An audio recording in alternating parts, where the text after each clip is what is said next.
Hello, everyone. Welcome to Tech Down Over. I'm Rick Zanotti, and we are joined today by, we got a great guest today, a good friend of ours. But before that, here is my other good friend, Jeff Blanchard, our co-host. How are you, Jeff? Good, thank you, Rick. Over here, we're having a couple of days public holiday because we have days off for Easter. So interesting. Good. Friday and Monday off. So we don't. Hey. We just work. But no, I'll note. But, I think we've got people waiting. Sorry for all you guys and girls and everybody who have been waiting in the chat room. We all started talking before the show and forgot to go live. So sorry that happens. But if you know Gina, that happens. We talk. Anyway, well, with us today is our good friend. Let's put Gina on, too. So we have our three-shot. Gina Schreck. Gina, how are you? Good. I'm doing great, Rick. And Jeff, it's so good to see you guys and be sandwiched in the middle of you. That's right. And every time we see you, you just get younger, more vivacious, more energy. Rick, and like I always tell my husband when he says that, good thing your eyesight is going. Oh, that's bad. Anyway, so let's run our intro real quick.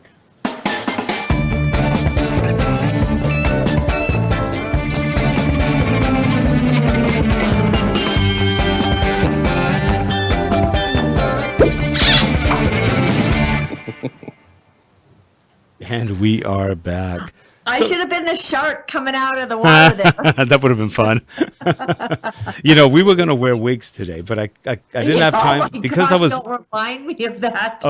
Because we were on vacation, we didn't have time to get back in time. I had to go look for my blonde wig, which is somewhere, and I didn't think Jeff had a blonde wig anymore. So we went, darn.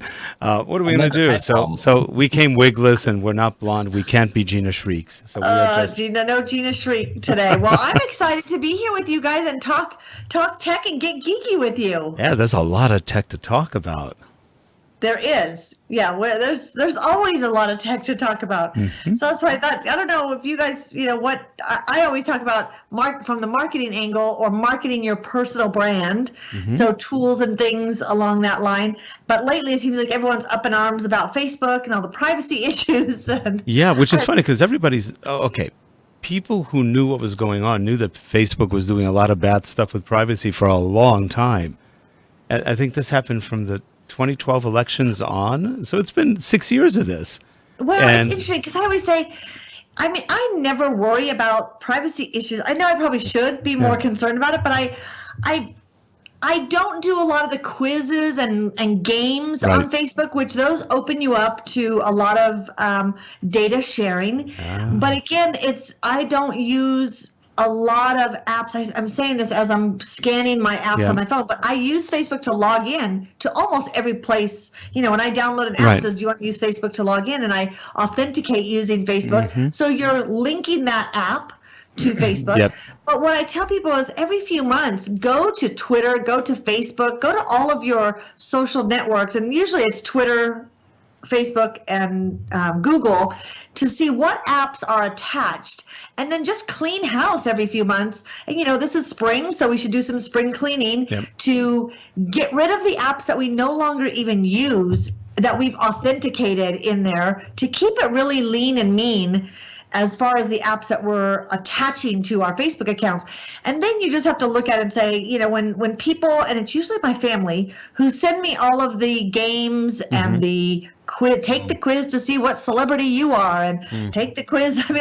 All those silly things, those open you up to some data breaches. And some of them, it's interesting because they ask questions like, tell us your pet's, what was your pet's name? Well, those are questions that are sometimes on financial information, what street did you grow up on, and things like that. In these quizzes, they use those type of questions sometimes to fish for your data. So I've never participated in those type of quizzes because of that. So I just think there's a lot of hoopla. I'm not concerned about anybody knowing anything about my whereabouts and apps I use because I'm not that exciting, but no. But one of the other problems, though, is that all the private messages, all of that got leaked out too. At least for something like 50 million people. What are people sharing on there? I guess that's what I'm like. I don't know. Live a clean life, people. Yeah, I don't know what they're doing. I mean, but I agree. Certain things you probably shouldn't put on Facebook, especially even if it's private. Keep it off-site somewhere. And it's not just Facebook, Twitter, some of the other social media sites have also been hit. Well, I mean, even our text messages, like, I don't know.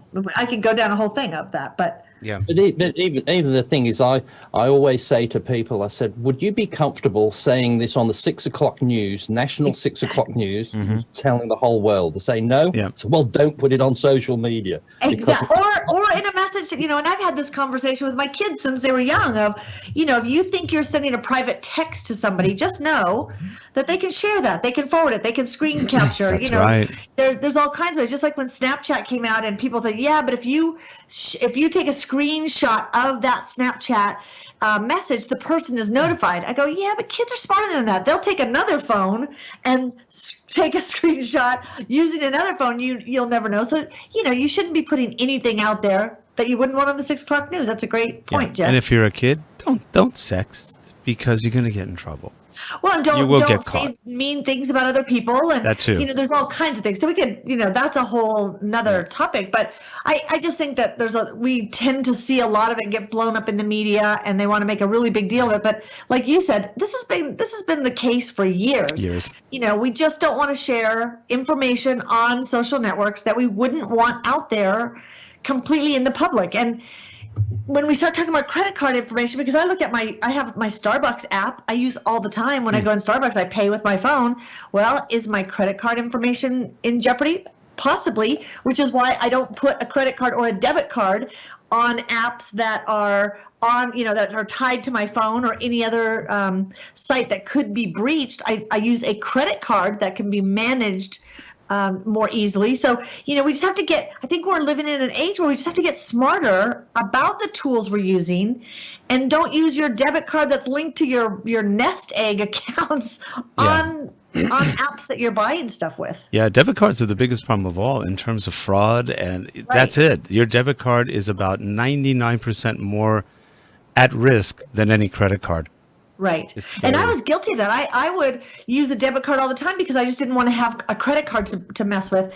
And then I started thinking more selfishly of going, man, I could be earning points on all of this. That's right. And so I switched to using a credit card, but then it just helps you manage that. And so if I have any app that I'm buying stuff with, or I use Apple Pay or anything, then I'm going to have that credit card that I manage very closely. So we just have to we're living in a different age. So what toys, what new gadgets, gizmos, whatever, have caught your attention recently?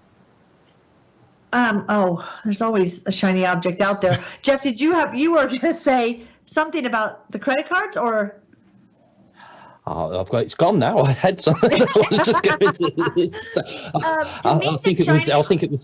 I think it was just like the thing is what we all want with all the social media and all the data. People are worried about it getting our information, and the easiest way to stop it from getting your information is just don't go on the internet, pull all the plugs, but then you don't get the advantage. And what I was going to say is, one of the advantages of the phone knowing where you are and what it is. When I leave here, I'll jump in the car, put my phone on the thing, and the sat nav will tell me it's 15 minutes to go to here, because I always go there on a Saturday. So it automatically programs that for me. And then when I leave that one, it knows every Saturday I do this. And then on a weekday, it knows I'm going to work. It says only 15 minutes to work. Right. I love that. There's a plus and a minus. If you don't want to have that, you cut yourself off. But the advantage of sharing it, and let's face it, most of the time, if you're not doing the wrong thing, you shouldn't be doing the wrong thing. Most of that thing you don't mind sharing. But as I said, there's pluses and minuses. And if you don't want it, hey, switch off. But you have to then program your sat nav all the time, and you don't get all the advantages of the sharing your information.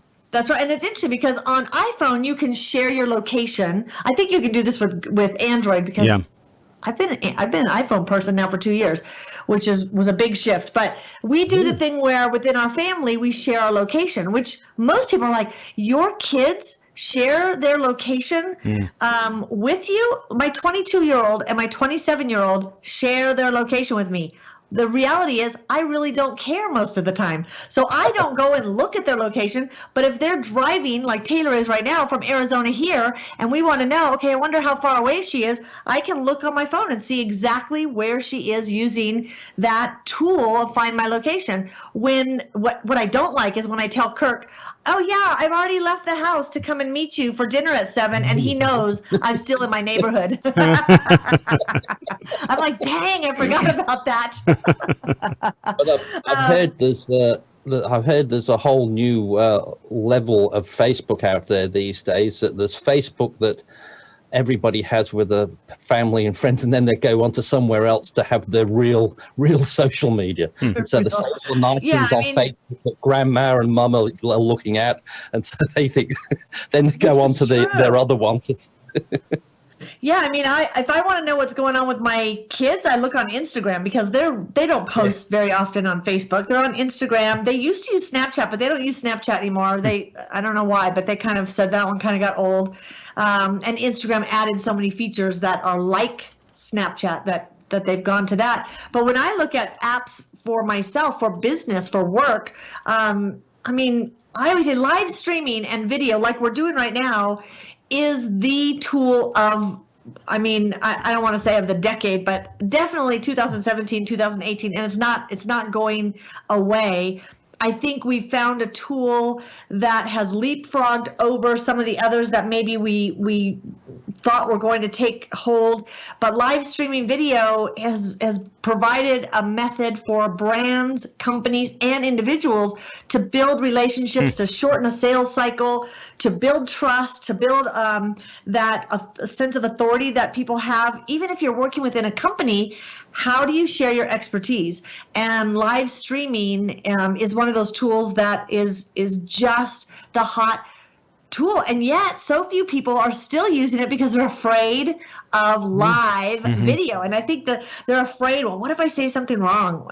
What if I don't look right? What if they see the wrinkles under my, what? We see those every day when we talk to you face to face. So, we have to get over the vanity things of going live, and we have to get over the perfectionism that we have that holds us back from going live because we think, oh, I might say something wrong, or what if my power, which I've had this happen, what if my power runs out on my laptop during a live video and I have to bend down and plug something in? Yep. That's what people love, though. Yep.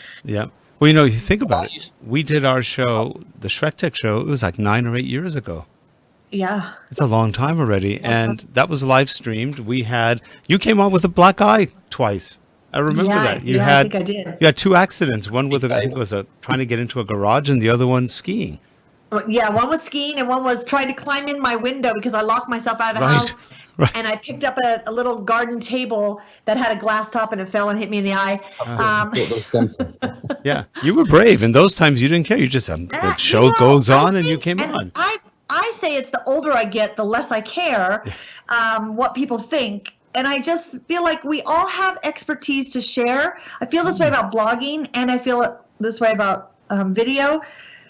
We're knowledge hoarders, and we have great content and knowledge in our heads, and we're not finding ways to share that with that, I don't want to say next generation like we're so old, but with that person who's going through the same struggle that we went through 5 years ago. And I just feel like there's a sense of responsibility, and I feel like it's this way for us to share our expertise in a way that is so easy and free that it's crazy that we're not using it. But it wasn't free in those days. Even recently, only I'd say about a year or two ago, did YouTube start letting a lot of people stream live for free. Yeah, and Facebook just opened live streaming last year. Yeah, just last year. So it's fairly new. In the old days, we used to go through Ustream and some other ones that we always had to pay a little bit for. Ustream used to cost us over $1,000 a year just to stream, and there's and they were cheap compared to some of the more expensive ones. So it's now becoming a nice commodity to be able to stream for free and still have the ability to get to a large audience. Which I'm curious, Jeff, in your position, because you work at a company, are you guys utilizing live streaming, or do you see ways that you could use it? I can see ways we could do, not using it at the moment. We're doing more in the video type realm, but getting back to where you're saying about people getting in front of the camera, yes, they have a bit of a funny thing about that. And I must admit, I did in the early days, but then the penny sort of dropped and thought, hang on, this is the way people see me and talk every day. Exactly. So they have to put up with me in person. So why not? What's the difference on here? And some people, but once you put it up, it's on there. I said, there's so much content on there. Unless somebody's looking for you, typing in, it's not going to blurt onto everybody's screens. And as I said, that's what you put up with, people talking to you all the time. And if you do live stream, that I've found is like you said, exactly that, Gina. You can get an hour conversation out. You can get your teaching done. Which if you want to put an hour course out there, that'll take you 6 weeks to prepare because you'll have to cut. That's not right. Oh, I can't get the right words. Whereas if you just talk about it how you would, you get all excited, you get the emotion, and you get people see the excitement. Whereas if you say, step one is going to be draw on the line. But if you, get this, no, that's wrong. So click this button. People appreciate the badness sometimes. They say, because I like that. I like to watch people's, how they struggle, because it makes me feel, I'm not the only one. He's the expert, and he struggled sometimes to do that. Now, Jeff, can you imagine if you are buying, can you imagine if you buy something from, let's say Taiwan, and you get it, and you say, I'm going to share the instructions with you, and we're going to build this together. Take part A next to C, insert red dot into red green dot, move red dot into blue dot under part C, which is part D. Yeah, you're going. Well, but you know what? That's where I tell people, instead of scripting when you're doing live video, put, like, to me, I'll do a sticky notepad and I'll put like 3 or 4 bullet points of things that I want to talk about, and I'll stick it to my screen, because you can't see my sticky note on my screen, but then I can just look at my sticky notes and I remember the bullets. I don't need to have the script, but I at least have something that I've already prepared ahead, versus there are people that go live and they're like, hey, well, let's wait till people come in, and okay, well, while we're getting ready, and then they're wasting 5 minutes before they ever get to meet the meaty content. So you definitely want to give thought to what you're going to say, but I just think we think that we have to be perfect in everything, instead of just, what if I was walking into a classroom right now, like you said, Jeff, and I'm talking to the same group of people, and I'm going to just be real, and I'm going to talk, and I'm going to share the points that I wanted to make. And if I mess up, I would mess up in person as well, and I don't get to say, cut, let me walk out of the room and start over. So we have to think of live streaming differently. This is not a produced product. It could be, but I think live streaming is more of a conversation with your ideal audience that you're putting this out for, and it's a chance for people. What's great about live streaming, it's a chance for people to join in the conversation. And I do a weekly show where we talk about marketing, innovative marketing ideas, and that is a chance for people to ask questions. And then in our Facebook group, we have a Facebook group that is DIY.Social for people who are wanting to ask questions. And every Monday morning, I go live at 10 a.m. Mountain Time. I go live and I answer questions that people put in our chat, or they'll private message me, here's a question I have, and I will go live and do, hey, let me answer the questions that we got this week. And it's just a good way to build relationships. So I think live streaming is definitely the tool to use. Another thing I think people get caught up on is, I need a lot of equipment. And you guys are the gadget guys.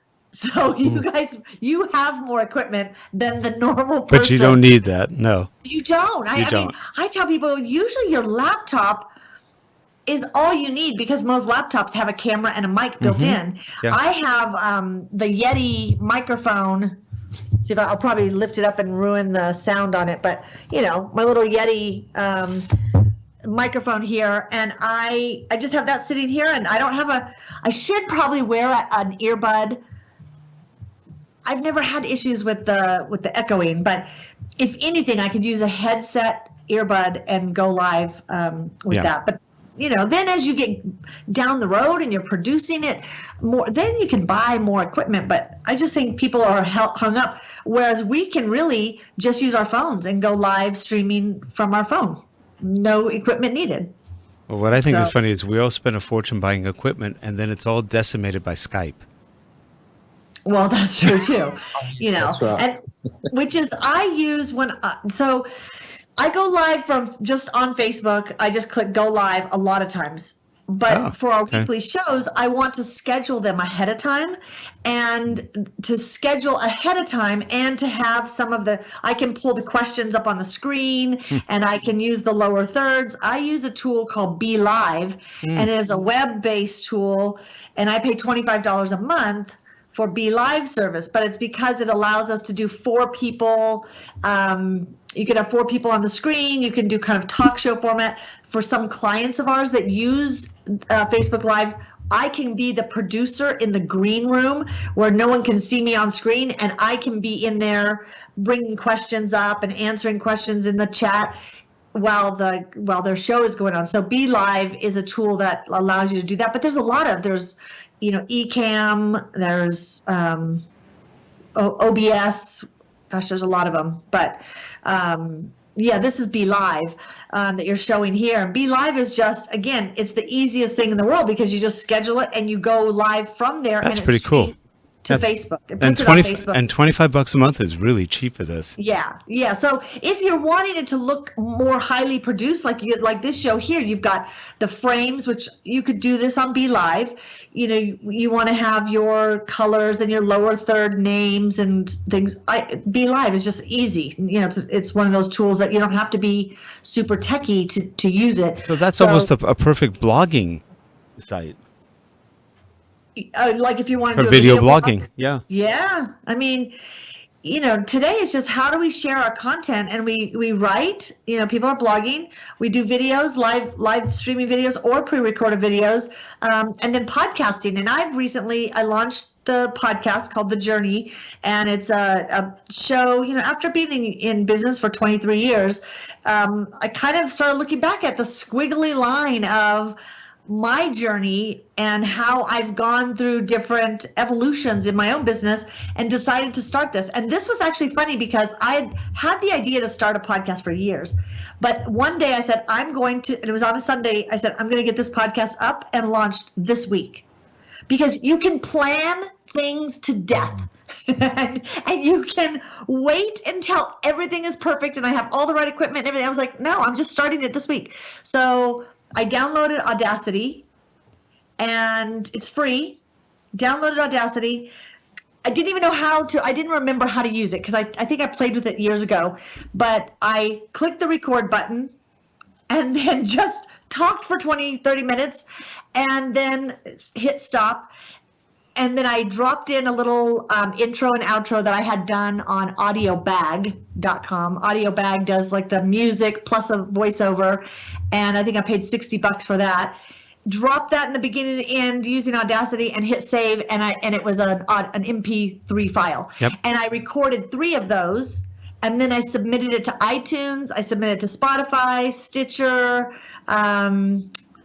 all the podcast sites, anywhere that you manage your podcast carries my podcast. And literally I did it in 3 days. So now, could I have taken longer and made it more polished and had my thoughts together better? My philosophy is you can't get great until you get started. And I just think too many people wait, and they're waiting to get great first. And the thing is, Gina, if you do that, you wait and wait, but the only way you get better is by doing it and making some mistakes and saying, oh, that wasn't quite right. It was a bit low. I better talk louder next time. I better not do this. Whereas you can plan for years and you still won't have that information until you actually do it. That's exactly right. We can learn a lot through reading books and watching videos, but when we first start, we're still going to stumble. And you have to stumble to learn how to get better the next time. And just like blogging, just like video, just like podcasting, anything we do in life, you should just start. The best thing you could do is start. And then tweak as you go, and you'll get better. I already look back and go, wow, I wish I would have done that different on the first episode. But you know what? That's all right, because the next ones get better. And you can always renumber them. It's like, I don't know if you know, but when I was 38, I decided to do something I'd never done before. That was only a year ago, Jeff. Yeah, just last year. When I was 38, so I took up ice hockey, and I've never done that before. So I took up ice hockey, and I played that for about 4 years, but I'd never done that. I played it badly, but I really enjoyed it. But it's the sort of thing. Go out there and do it. And I thought. Now, I have to ask you, Jeff, I didn't know this about you. You have an internal desire to hurt people. Well, how many fights were you in? This is hockey we're talking about. You go and play. The thing is, you have a day at work, and then you go on the ice, and you attack people. And you attack It wasn't like that, but as I said, but it is an aggressive sort of thing that you get playing. But it was something, but that was another thing that I had never done before. But I thought, I used to skate a bit, but I always loved to play ice hockey. But the thing is, with ice hockey, you can't just have a little go at it. You've got to buy all the equipment and get into it. You can't just think, I might have a try. But you've got to get in. You either do it or you don't. And that's such a good analogy, Jeff, because you can't read books and watch YouTube videos to learn how to play ice hockey. Right. You've just got to get in there, and I'll tell you what, I can skate much better when I was playing ice hockey than I could normally, because the adrenaline's going, and you just so much better skating when you're playing and then when you're doing it normal. But that's the sort of thing. If I'd never done, I would have still been thinking, I wish I'd tried that. Hey, I'm giving it up now. I'm getting a bit old for throwing myself and falling on the ice and that. Well, Gina did Kilimanjaro. How many people? I think it was your 50th anniversary, 50th birthday, right? And she went to Kilimanjaro. I look at my husband, who will be 60 this June. He still does Fight Club. He goes on the weekends, and he and a bunch of friends get together and they do mixed martial arts. And he's 60 now. I would hope that they're a little less intense than a 30-year-old would be. But they're still being active and doing stuff that they love to do. And I just, I love hiking and setting some sort of challenge goal. But I just think in anything, whether it's our jobs, whether it's a business we want to start, at some point, you've got to stop planning, and you just have to do it. Yep. You just have to get on the ice, because you'll never get good. Now, by the way, regarding Kirk is turning 60. I've met her husband, Kirk. He barely looks in his 40s, and he looks in really good shape. He has no wrinkles. I'm like, how is that? It's not fair. Yeah. He has no wrinkles. Yeah. He has gray hair. He has lots of gray hair. Right, but a lot of people do when they're younger. But he looks great. I mean, he's in good shape. He's strong. But he works out all the time. He's stronger than most. I would say probably 90% of 30-year-olds. Yep. Yep. Yeah, I always say my husband could kick your husband's butt. That's what I say to women in the grocery store all the time. Oh, that's funny. No, but I mean, I just think with anything, I love, Jeff, that you took up ice skating. It's like, ice hockey. That's so awesome. To me, that's what we all need to be doing. Like, quit talking about the things that you want to start and start them. Get out of the gate and go. You don't have to be great to start. I can tell you now, I was a worse ice hockey player, but I loved doing it, because like playing ice hockey, you don't have to, like one of my jobs was in there. Hey, you don't have to but get into the way of that person and do that. So you're still part of the team. There's others that can get the puck better than you can, but you can always get in the way of somebody else who's trying to go for it. And that I can get in the way of a lot of people. But I enjoyed it. So it's interesting, because I think I might have been 40, but I decided, maybe I was a little bit younger, but I remember thinking I wanted to start running, and I just was like, I'm not a runner, so, I'm going to try. And I just went to go get the right shoes, and you had to have all the running gear and a runner magazine and all of this. But eventually I just had to start running. And I can remember the first race that I signed up for with my son. He and I decided to run, I think it was only 4 miles, but it was a little neighborhood race, and we came in dead last, like the very last people. That people were waiting to probably close down the finish line, and my son would run up ahead and then run back to me, and then he'd run around me, and he kept going, Mom, we're going to be last, we're going to be last. And I was like, I'm not here to win the race. I'm here just to run. And I think I feel very fortunate that I'm not a perfectionist, and I don't try to wait until I'm great to start things. I just start, make a fool of myself, let others learn from my mistakes. Now you have a great demo reel that we couldn't find. I was trying to show Sarah in the office the other day your prepare to die video, your taekwondo video, which is absolutely hilarious. We That is could not hilarious. find it anymore. I think it was called Demo Reel 1 or 2, and Yeah, it was probably one of my speaker. yeah, it had that too. But it was funny. You were interviewing people in a I mall. know and which one you were talking about, because I think we even had clips in there of me sparring. I was. No, I didn't see you. I was sparring. I took Taekwondo for years, and then did a Colorado State tournament, and I was in the over 40. I was probably over 45 women, and I won the gold medal for Colorado State Taekwondo for women over 40. And so if you get in a real, it's kind of like business. If you get in a real specific niche, you can be number one. And I was the women over 40 in the Colorado State, and I have this gold medal. What people usually don't know is that I was the gold medal winner. There was a woman who was a silver medal winner, and there was no bronze because there were only 2 of us in our full category. So, That video is gone. We can't find it on YouTube anymore. I wonder, I'll have to look. We may have taken it down and replaced it with That's such a good video. I love that one. demo reel that I had. Yep. Yeah. I've still got that video of you, Rick's, wielding your sword. Oh, you do, huh? You had your big long I was a sword. lot heavier then. By the way, Gina, we haven't seen each other in about 2.5 years. I've lost 65 pounds since last you saw me. Well, I've seen you in videos, Yeah. so I see your face is skinnier. transformation. Yeah, but you look great. So you're Yeah. working out. Working out more, eating a lot less, and just no diet. I just basically ate till I'm full. I stopped. I think his 65-pound went from him and traveled over to me, I think. Yeah, I think he left some off at my station and went on to Jeff's. Yeah, it kind of That's traveled right. this way. Yeah. So when I look at things, I know we're kind of off on a tangent of kind of motivation to get started, but I think sometimes we can watch a lot of tech shows to get inspiration for tools we should plan to finally do whatever it is we're wanting to do. And I think at some point we have to just start and take action. And I am definitely one that I use so many apps and tools for business, and I live on. I'm more tech savvy than any of my 4 children, and I love it when they come and they're 22 to 30. Danny's 35, and we sit there and compare. And they're always going, wait, I didn't know about that app, or I didn't know you could do that. And so I like that idea that I am trying to stay. And we were having this conversation yesterday with my daughter-in-law and my grandson. Now, have you guys heard about Twitch? Yes.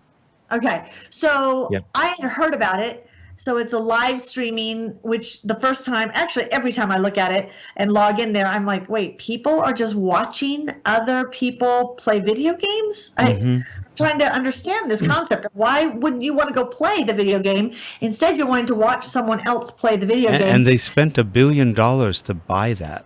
Yeah, Amazon did. Yeah.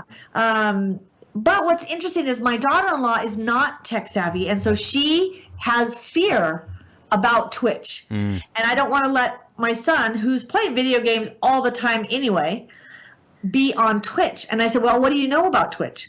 And she says, nothing. That's what worries me. And I said, well, you need to create an account. You need to go on there and create an account and watch what they're doing. And so I logged in and I was showing her I have an account on Twitch, and I connected with my grandson, said, I want to be your friend. And I told him if he ever starts live streaming, he has to give me a shout out on there. So, but I just think sometimes we're intimidated by technology, and we think we have to know something, we have to know everything about it before we start. Create an account, go on there and learn for yourself so you can stay ahead of the curve. And regardless of your age, that's another thing that bugs me is when people say, oh, I'm too old for that. I'm like, oh my gosh. When you get old enough, you'll have your own Twitches. You just sit around going, yeah. Sorry. Yeah, so I'm trying to just, stay ahead and stay relevant and keep learning. And some of it will apply to me and my business, and some of it will have nothing to do with it. Maybe we could start a new thing on Twitch, Rick, just somebody watching a 5-hour video of us trying to edit a video. That'd be interesting. That'll be the tech version of watching a game. Somebody editing Yeah. the video, Yeah. doing that, spending 5 People will 6 hours watch it though. doing That's the fascinating thing is you will always find your tribe. You know, you'll find 2 or 3 people that will go, well, this is interesting. And then those 2 or 3 people turn into 6 to 12 people, you know. You know, it's kind of scary. If we caught them all at once, think of what we would do to population reduction. I don't know. But that Come with Twitch was us. where we all That Twitch was where we all started, though, wasn't it? On Yeah. Justin TV. Just That's Justin where we TV. He used to started. be on TV. They showed him When we just first living in did his. Shrek Tech and all that. That was Justin TV that we started. That's on. right. Right. Yeah. Yeah, that's what- right. And then he sold that's that. For, what actually, Twitch is. he created Twitch, which he sold for $1 billion to. It's amazing. It's Yeah. pretty amazing. And I just, you know, I always say, jump in, check it out. You never know. It might be something that you end up doing something live, Yeah. streaming, screen share on Twitch. Yeah. So Gina, you're on iPhones now. Yes. Do you like It was a it? big move. It was. Do you like it? I still miss my Samsung. Like every time I see a commercial for the new Galaxies, I drool a little bit. And but I do love the fact that because everything else I has been Apple. Right. While I'm on my computer, I can answer text messages, you know, and while I'm on my computer, I can answer my phone. I Can think you your hear the dogs are. dogs I going think your nuts? dogs are eating their dinner. Okay, there must be deer crossing. Oh. Every time there's a deer outside, the dogs go nuts. But yeah, I do like the integration with the iPhone that I didn't Yes, have that with is my true. Android. That is true. And I've been looking at the new iPad Pro, the brand new ones, the Yeah. 12, I think 12 or 13 inches. They're really nice. I'm thinking of getting one with the data plan so that you can take that as your notebook almost. I mean, it really does the same job. Is it a big one or is it a little one? They have the iPad Pro, which is 10 point something inches. I have that one. This is I think it's almost 13, 12.9 inches. It's pretty nice. And it's as heavy as my 10-inch iPad Pro. So there's not much difference. I thought I had. So it's like a MacBook Air. Except or- it's about the size of a MacBook Air, but just Yeah. the iPad. And the MacBook Air is not touchscreen. I think they've just released yesterday, Rick, a pen that works on a smaller version of the iPad. Oh, maybe. Yeah, they just released something yesterday. It was on Wednesday, I think it was. So. Interesting, because they had a pen. I actually bought it when it came out 2 years ago, and I've never used it, so that was really good. One of those purchases. Where do you keep the pin so you don't lose it? That's always my dilemma. Well, mine's in its original box, so it's never gone anywhere. That's the thing they were saying with the change. They was expecting the new pens to come up, but have somewhere where you would attach it to the iPad. That would they be haven't nice, done that. yeah. So that's where people lose them, like on the old, you know, the Note phone. You had the pen that's stuck in the bottom, so you'd never yeah. lose it. Right. I mean, I've got Right. that, and here's the pen underneath, and there it Yeah, is, and you'd never lose it. and it comes there. Right. And I think Well, they except fixed the new it. earbuds, Apple's earbuds that are the 2 little tiny earbuds. To me, I don't like that Right. idea because I would lose them in 2 days. Yep. Guaranteed. Me Yep. too. How many times do the earphones fall out of your ear? Occasionally, and at least they're dangling down there, you can pick them up. But I would Right. lose them leaning over, they'd fall into the garbage disposal or something when you're listening Yeah. to I that. still live with this headset. It's the LG. I Years ago literally, you got that. That's a long like time. I my remember husband always years says he's ago when you surprised got my that. skin has not grown over it because I have it on all the time. And then I just, I remember when you first showed us that on Shrek Tech years ago when you first got them. yeah, I've used this. This is probably my 3rd one for, I don't know, 8 years. I love this headset. I love it. I have some of the Bose headphones Yeah. that I'll use when I'm editing or if I'm doing podcasts. Sometimes I'll put those on. But I'm not or for Pzizz. My favorite app is still Pzizz. Pzizz, And I know remember I've- Pzizz. Oh, yeah, Yeah. power napping. Yeah, And I had Pzizz. the Bose headsets are awesome. Those big noise canceling headphones are great for Pzizz because the 3D sound sounds so good in there. You know, I had Pzizz, and it's a binaural sound, so it kind of puts you into a state. Right. And I did it a couple of times one day, and the next day I almost splatted twice into cars. I almost crashed twice. What? Because and what can happen to some people, and I guess my brain must oscillate at a very relaxed level, that would put me into an almost sleep state while I was driving, and I was talking to You're not supposed to Pzizz while you drive, Rick. Oh, no, this is afterwards. But a neuropsychologist I knew said, you know what it did? It just put you into a sleep state, and you fell into it because you have a tendency to easily be relaxed, and boom. And literally, I'm waiting at a turn signal to turn left, and I think it turned twice. I was asleep in the car. And that's when I stopped using Pzizz. I almost splatted. And then I use it almost daily. That's interesting. Yeah. It gives me like, woo, I can get going the rest of the day. You should give it to Kirk and see how he does with it. He hates it because he said, now he doesn't know that you can change it to a woman's voice. I just learned that. Oh, you can? Okay. Yeah, I've always had the guy's voice that's kind of default. And Kirk says, I find it creepy that there's a guy talking to me while I'm trying to sleep. So he doesn't like it for that reason. Yeah. But I was talking to my son who uses it all the time. So, yeah. I was one of the lucky ones. Plus, I was doing some other binaural ones, and you have to be careful because some people react differently. That's interesting. I've never heard. Yeah. I've never heard that happening. So yeah, it was interesting. Yeah. But anyway, we are, believe it or not, at the end of our time. Wow. We need to get you on. We need to get you on more often because we don't see you enough. I know. Yeah, it's a crazy time. Our business is still growing like crazy and busy and trying to do more live streaming videos and that's great. Talk about marketing. So if anyone is interested in DIY marketing tips and tools and resources, definitely jump on Facebook to DIY.Social. Just search for DIY.Social. It's a group in Facebook. And our website, Social Connects, you can see what we do there, or just anywhere on any social site, even Twitch, I'm at Gina Schreck. So that's cool. You can find me anywhere you want to be. That's great.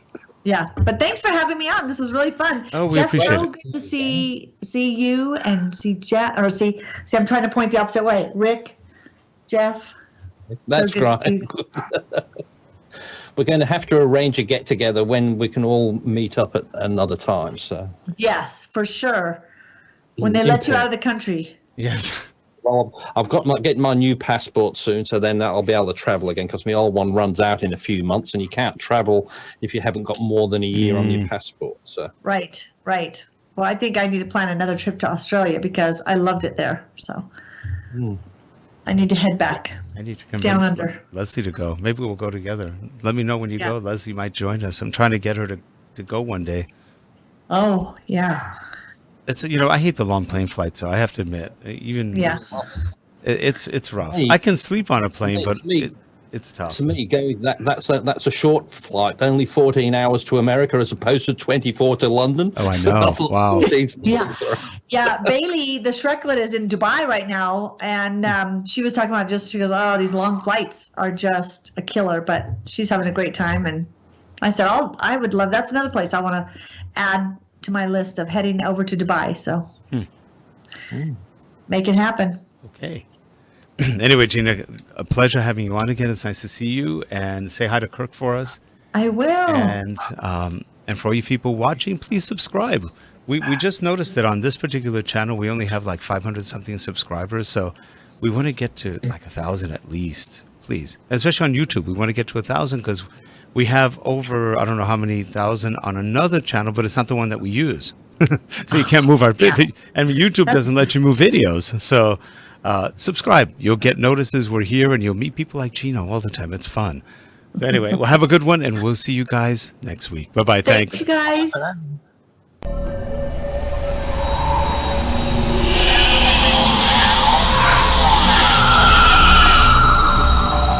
That's a cool.